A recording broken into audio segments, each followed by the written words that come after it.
It's time for Money for Lunch, where we feed your brain and your business with supersized portions of business and financial news. Now your host, Bert Martinez. All right, we're back. My next guest is Ulrike Berzau. Ulrike is an executive coach and consultant, works with individuals, teams, and organizations to achieve exceptional results in life and in business.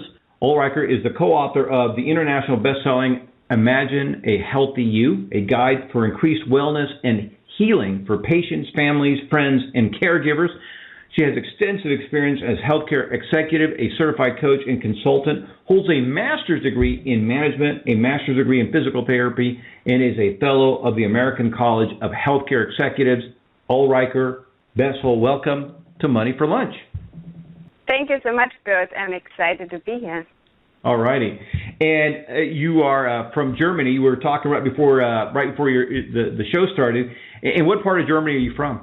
I'm actually from Munich. I grew up in Munich. It's a beautiful city in Bavaria.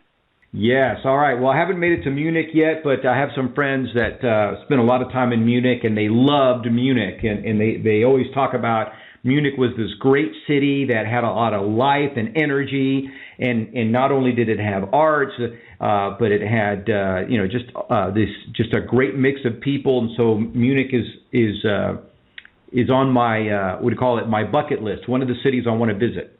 Absolutely, you really should go there, and also go to the Alps. The Alps are just gorgeous. You will enjoy it. I'm working on my German. Let's see how. Okay, you can give me a little a test here, not test, but a grade. So, meine Deutsch ist nicht sehr gut. Mein Deutsch ist nicht so gut. You did very well. I would give you a great grade. Well, I appreciate that. All right, so let's talk about this. You're as a healthcare and executive coach, you're a big believer in visualization. And I want to talk about this. How does visualization and imagery improve your health and well-being? That's a fabulous concept. We all the time actually visualize things. When you're thinking about something, Bert, you're thinking about Munich, you think about the picture of Munich. You don't think about how you spell the word. So our mind thinks in images. And the image we have deeply implanted in our subconscious mind is what we are going to pursue, because our emotions drive our behaviors. So when we visualize things, we want to add also our five senses to that, and you really use the imagery, adding our, how does it feel, how does it taste, how does it smell, and so really get the image deeply imprinted in our subconscious mind. And once it's deeply imprinted in our subconscious mind, we are able to take inspired actions towards the image we have. Yes, it's amazing. And I like the way you connected that. We do think in images. You're right. When I was talking about Munich or listening to you about Munich, I wasn't thinking about the way it's spelled. I immediately went to the images in my mind from all the different stories I've heard about Munich. So you're absolutely right. Let's talk about this a little bit. Self-image obviously is affected by affects us and affects everything we do. In your book, you talk about Dr. Maxwell Maltz and his work on self-image. Kind of talk about that a little bit. Dr. Maxwell Maltz, he really did amazing research and work in that area. And so he was a plastic surgeon, and he did surgeries for people with birthmarks, ears, nose, whatever they wanted to have improved. And many people actually had some social phobias or didn't want to go out, were afraid to have relationships because of the way they thought they looked. So after surgery, the patients came back. Several patients felt better, changed their behaviors, but a good number of patients actually did not feel better. They still had the same, hesitancy to be in a relationship, social phobias possible. So he started to study actually the behaviors, and he came up with the conclusion that we actually have two images. One is the image that reflects to us from the mirror. So, Bert, when you look yourself in the mirror, you see Bert. But Bert, at the moment where you're sitting, when you think about yourself, you think about yourself from the inside out. And that's very different because you really think about Bert either being successful, being able to do things, or you think about, oh, wow, I can't do this, I cannot play golf, I cannot do this, just from the inside out. And however we see ourselves, we are going to be successful, and the way we see ourselves either enables our success and our goal, or we are actually thinking about all our limitations. For example, if I'm afraid to speak in public, then I will not take inspired action to really push myself to learn how to speak in public. Absolutely. No, I agree with you. You know, interesting enough, listening to you, one of my favorite quotes from Maxwell Maltz came together, and that is, self-image sets the boundaries of individual accomplishment. And the reason that is one of my favorite quotes is because a gentleman that I've become friends with, also from Germany, Arnold Schwarzenegger, I'm amazed at his ability to achieve and break the boundaries consistently. This guy has a very high image of himself, and that's why he's able to accomplish these almost impossible things. Absolutely. And we can condition our self-image. So as little kids under the age of 7, we get a lot of input from our environment, and we start to believe whatever our environment, our teachers, our parents, our siblings tell us. For example, we see our older siblings being more successful. So we are not able to reason that, well, they are 2-3 years older. We think we are not as good as they are. So we create the image from the inside out. We are not good enough to do certain things. And then, that gets reinforced then with negative experiences during the school time, our teachers, our peers, whatever gets reinforced. And at the end, we limit ourselves just because we don't have the belief we can do it. However, and in the book, we mentioned that exactly how you build from the inside out your success image. And you can use that success image from the inside out, your mindset, not only for improving your health and healing, but also for your success, for your business, for relationships, for any aspect in your life. Absolutely. It's so interesting to me, Ulrike, how our self-image does affect our health. I mean, we have people who are very depressed, and unfortunately, they're very depressed about nothing. I mean, as you just suggested, people who go out and they have plastic surgery, and sometimes there's really nothing wrong with them, but because they have this self-image that they think that their ears need to be adjusted or something, or their nose needs to be fixed, and they go back and they have multiple surgeries for, again, based on their self-image. People who, again, are depressed because of their self-image. They make themselves sick because their self-image. So this thing about having a self-image and how it affects our well-being and our success and everything else is so critically important, and it's something that really needs to be taught not only in the home but in the schools.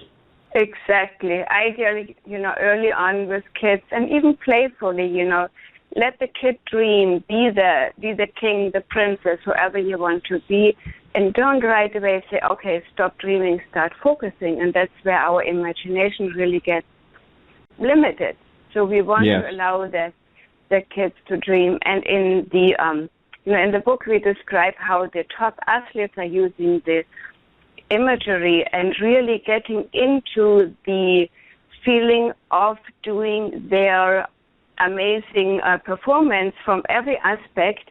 And then when they actually are doing their whatever sports performance they're doing, they are already, they created that self-image. They created the picture of the success from the inside out. And that's how the mental training is so important when we are doing any kind of physical training in sports or in rehabilitation. Let me ask you this.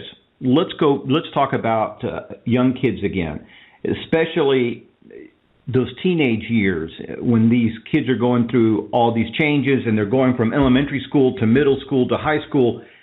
Any suggestions how we can help our children create a better self-image or self-esteem? How can we use self-imagery to help our children so they're not made to feel bad about themselves, or they're not lured into drugs because of self-image? Any ideas, any suggestions?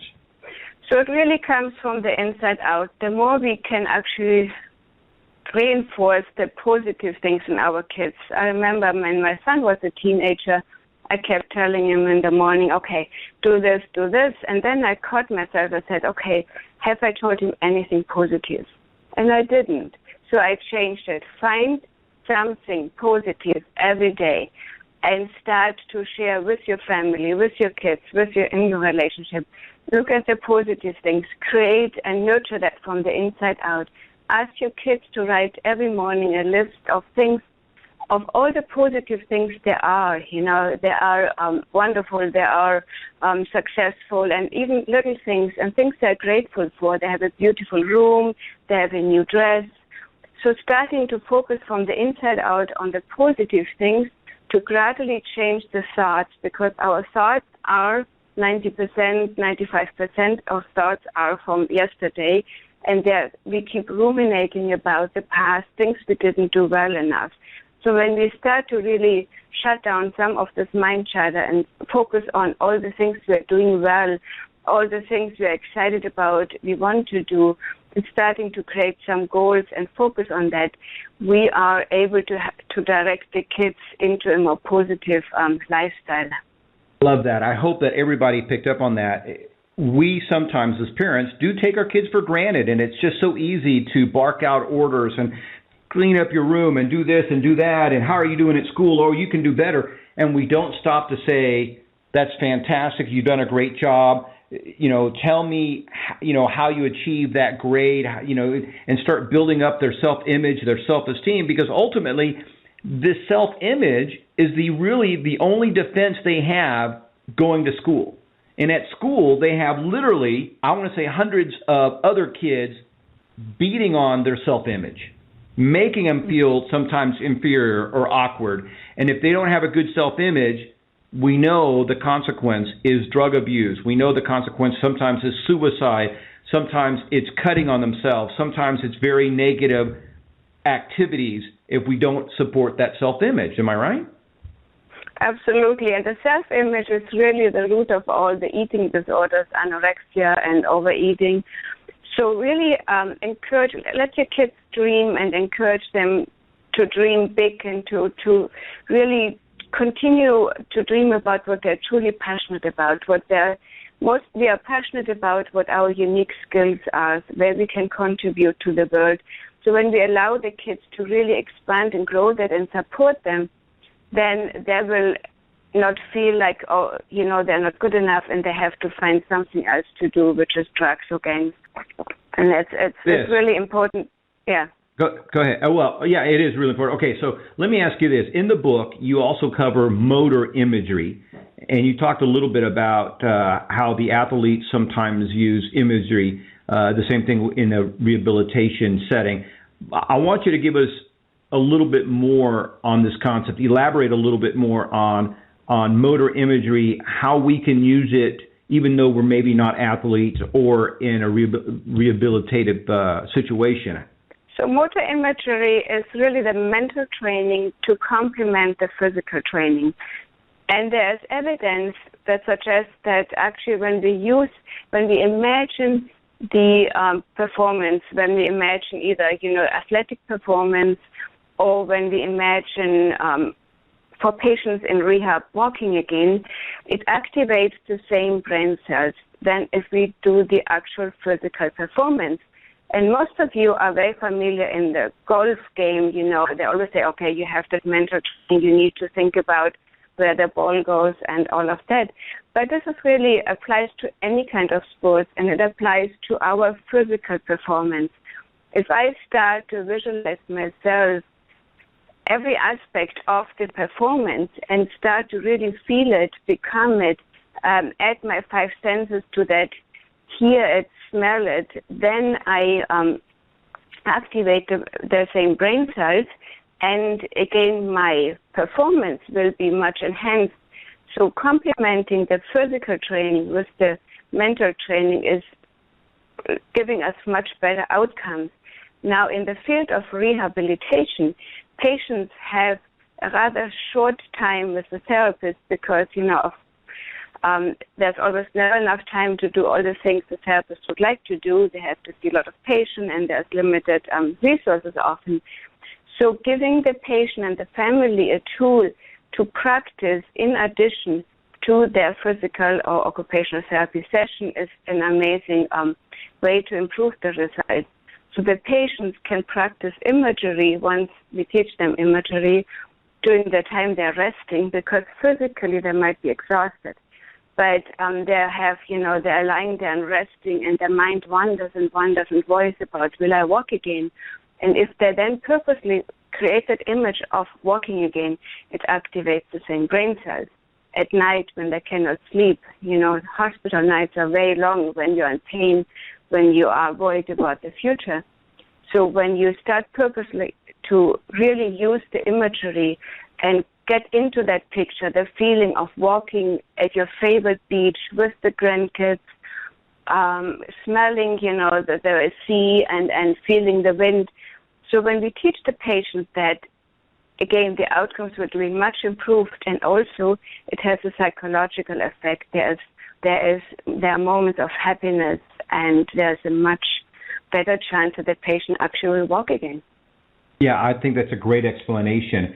And I think that most people, back to the negative and the positive, most people have experienced this type of motor imagery. Most people can imagine themselves falling on a bike or off of a bike.